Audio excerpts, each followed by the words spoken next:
A single word has triggered a crisis. What happens when a simple no sends shockwaves through global trade, American industry, and international diplomacy?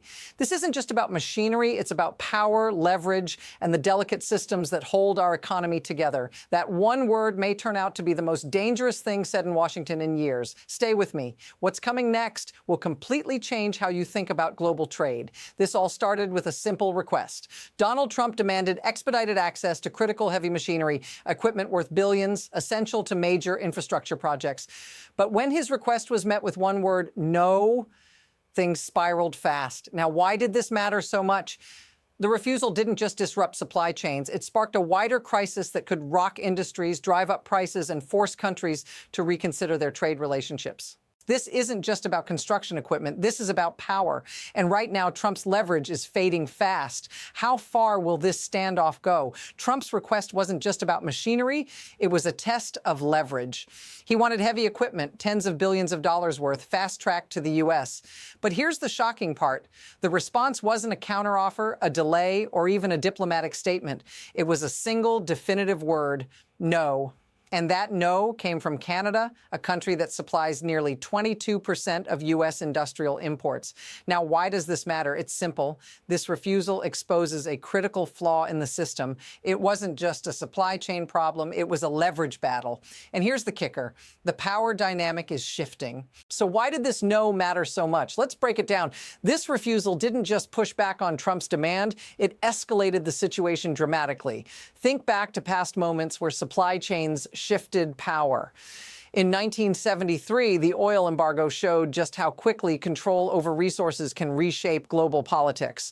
Fast forward to 2021, and the semiconductor shortage cost automakers $210 billion in global losses. This situation, it's following the same pattern, a single refusal, and suddenly industries across the U.S. are under pressure.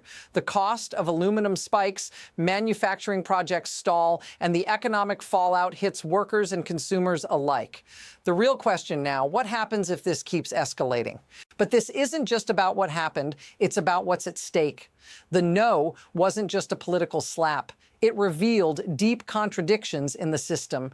Canada's refusal to prioritize U.S. access didn't just delay machinery deliveries, it sent shockwaves through the global supply chain. Remember, Canada has been hit hard by Trump's 50% aluminum tariff, but instead of caving into pressure, they held firm, using their position as leverage. They knew that by saying no, they weren't just preserving contracts, they were redefining the balance of power. This wasn't a simple trade dispute, it was a high-stakes game, and Canada just called Trump's bluff.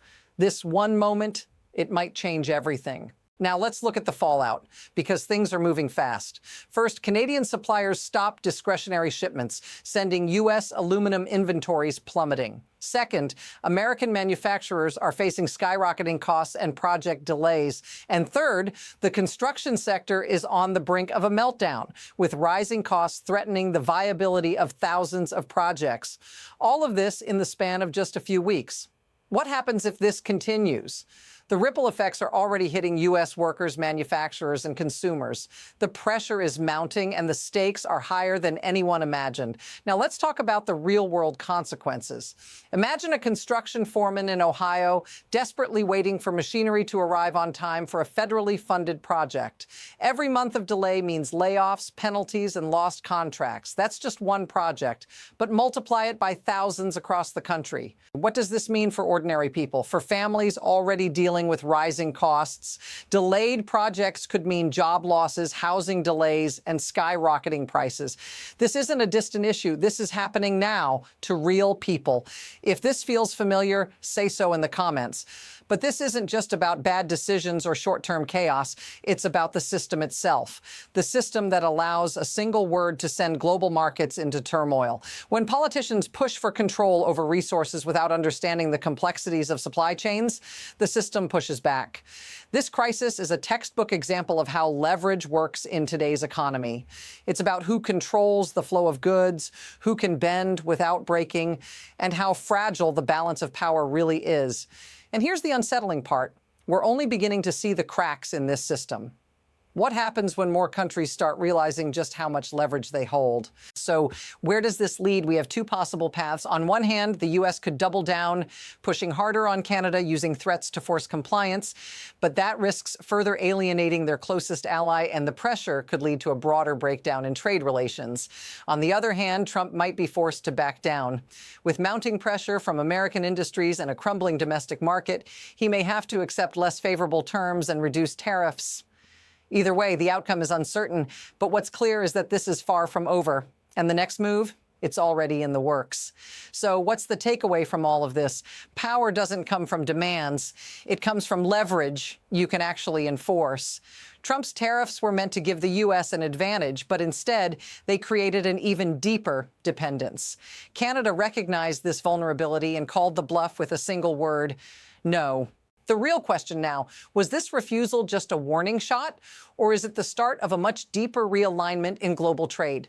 If you want to stay ahead of the curve and understand stories the mainstream media won't fully cover, make sure you're subscribed and hit the bell icon, because in today's economy, sometimes it's the quietest word that causes the loudest shockwaves. Thanks for watching, and I'll see you in the next one.